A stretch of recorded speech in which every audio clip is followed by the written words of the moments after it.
भारत तिसऱ्यांदा विश्व चॅम्पियन तर 12 वर्षांनंतर भारतानं पुन्हा एकदा चॅम्पियन्स ट्रॉफीचं विजेतेपद पटकावलं। अंतिम सामन्यात भारताचा न्यूझीलंडवर 4 विकेट्स राखून दणदणीत विजय।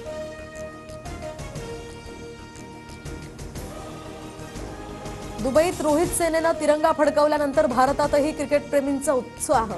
तर पंतप्रधान नरेंद्र मोदींकडून सुद्धा भारतीय संघाच्या कामगिरीबद्दल ट्विट करत अभिनंदन।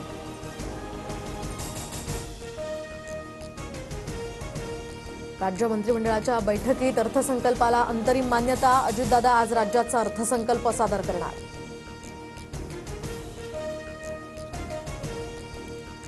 लोकसभेनंतर आपण विधानसभेत गाफील राहिलो, जागा वाटपातच लढत बसलो आणि आपण केलेलं काम दाखवायला कमी पडलो, उद्धव ठाकरेंचं विधान।